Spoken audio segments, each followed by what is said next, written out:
পাৰ্থ তই মোক ধনিয়া নেদেখিলি মোৰ দাঁত উঠ চুলিৰ কথা কৈ ভাবিবলৈ বাধ্য কৰাই দিলি যে মই ধনিয়া নহয় স্বাৰ্থৰ কাৰণে মোৰ লগত থাকি বেয়া সময়ত আঁতৰি দিলি মই নিজৰ মূৰত নিজেই কুঠাৰ মাৰিলো মা দেউতাক কষ্ট দিলো এয়া এখন সুইচাইড নোট প্ৰথমে প্ৰেম তাৰ পিছত প্ৰেম প্ৰত্যাখ্যান শেষত আত্মহত্যা প্ৰেমৰ বাবে চৰম সিদ্ধান্ত বাছি ল'লে এগৰাকী যুৱতীয়ে সুইচাইড নোটত সবিস্তাৰে লিখি থৈ গ'ল যুৱতীগৰাকীয়ে মৃত্যুৰ কাৰণ নাজিৰাৰ এজন যুৱক পাৰ্থ দত্তৰ সৈতে আছিল আত্মহত্যা কৰা যুৱতীগৰাকীৰ দীৰ্ঘদিনীয়া প্ৰেমৰ সম্পৰ্ক নাজিৰা কলেজ তিনিআলিৰ সমীপৰ সেউজনগৰৰ বাসিন্দা পাৰ্থ দত্ত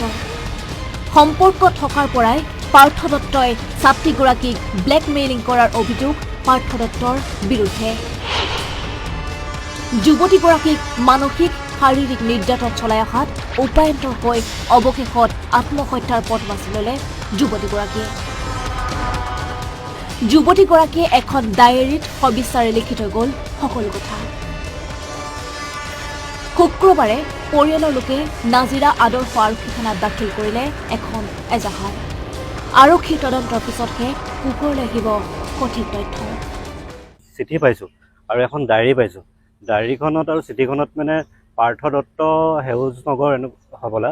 পাৰ্থ দত্ত নামটো উল্লেখ কৰা আছে যে মানে তেওঁৰ লগত প্ৰেমৰ সম্পৰ্ক আছিলে আৰু মানে তাইক মানে ধৰি লওক প্ৰেমৰ প্ৰলোভন দি যথেষ্টখিনি মানে মানসিক অত্যাচাৰ কৰিলে ব্লেকমেইলিং কৰিলে এতিয়া মানে লাষ্ট মোমেণ্টত মানে তাই একো উপায় নাপায় মানে তাৰ মানসিক অত্যাচাৰ সহিব নোৱাৰি ধৰি লওক এই পথ বাছি ল'লে বুলি আমি এতিয়া গম পাইছোঁ সেইকাৰণে আমি এতিয়া নাজিৰা থানাত এখন এজাহাৰ দিছোঁ আমি ভাবোঁ যে থানাই আৰক্ষীয়ে মানে আমাক এটা ন্যায় প্ৰদান কৰক আমি এতিয়াতো ডায়েৰীখনত পোৱা মতে 2022 চনৰ 15 জুনত মানে সিহঁতৰ মানে ৰিলেশ্যন হোৱাৰ পিছত বাকীটো তাৰপিছত ক'ত কি হৈছে আজিকালিতো ভাল পোৱা থাকে ধৰি লওক আমি ইমানখিনি নাজানো ক'ত গৈছে কি গৈছে কিন্তু ছোৱালীজনীয়ে খুব মন চন মাৰি থাকে আমি ভাবোঁ যে বেলেগ কিবা হৈছে কিন্তু কালি আমি যেতিয়া ঘটনাটো হৈ গ'ল তেতিয়াও আমি ভবা নাছিলোঁ এটা সাধাৰণ ঘটনা বুলি আমি কালি আৰক্ষীক জনাইছিলোঁ কিন্তু আজি ৰাতিপুৱা যেতিয়া আমি মানে কাপোৰ কানিবিলাক এনেকৈ চাওঁতে ডায়েৰীখনৰ কাগজখন দিয়ে তেতিয়া গম পাইছোঁ যে ল'ৰাটোৱে তাইক মানসিকভাৱে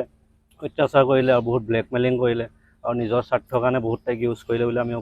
অনুমান কৰিছোঁ মানে সেইকাৰণে এতিয়া আমি আৰক্ষী থানাত এখন এজাহাৰ দিছোঁ আৰক্ষীয়ে এটা উচিত তদন্ত কৰক বুলি আমি আশাবাদী নাজিৰাৰ পৰা বিকাশ আৰন্ধৰা ৰিপৰ্ট আছাম ডক্স